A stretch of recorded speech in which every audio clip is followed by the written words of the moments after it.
జయ గురుదత్త. శ్రీ సాయి భవానీ వాస్తుభ్రష్ట జ్యోతిష్యాలయం Harihara YouTube channel. నేను మీ ఆచార్య శ్రీమాన్ హనుమత్ దత్తానంద గురుజీ. స్త్రీలు గర్భంతో ఉన్నప్పుడు అసలు ఏమేం చేయాలి, ఏమేం చేయకూడదు మనం ఇప్పుడు తెలుసుకుందాం.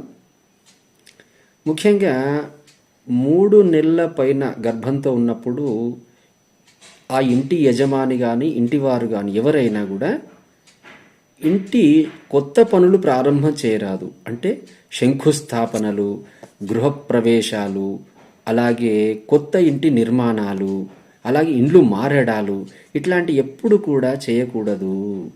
అలాగే 5 నెలల గర్భం వరకు కూడా పాత పూజలు ఏమైనా ఉంటే, అంటే గతంలో నుంచి కూడా చేసుకునేటువంటి పూజలు ఏవైతే ఉంటే ఆ పూజలలో వీళ్ళు పాల్గొనవచ్చు, పూజలు చేసుకోవచ్చు. 5 నెలల తదుపరి మాత్రం ఎట్టి పరిస్థితుల్లో ఏ విధమైన పూజాది కార్యక్రమాలలో పాల్గొనరాదు. అలాగే 5 నెలలలోపు కొత్త పూజలను ప్రారంభం చేయరాదు. పాత పూజలు ఉంటే మాత్రమే చేసుకోవాలి. అలాగే కొత్త పూజలు ఏవి కూడా ప్రారంభం చేయరాదు గర్భిణితో ఉన్నప్పుడు. 5 నెలల తర్వాత ఎట్టి పరిస్థితుల్లో పూజాది కార్యక్రమాలు చేయకూడదు. అలాగే దేవాలయానికి వెళ్ళినప్పుడు ప్రదక్షిణలు ఎక్కువ చేయకూడదు, దర్శనం చేసుకోవాలి. ఉట్టమీది దేవాలయాలకు వెళ్ళరాదు. కొబ్బరికాయలు ఎట్టి పరిస్థితుల్లో కొట్టరాదు.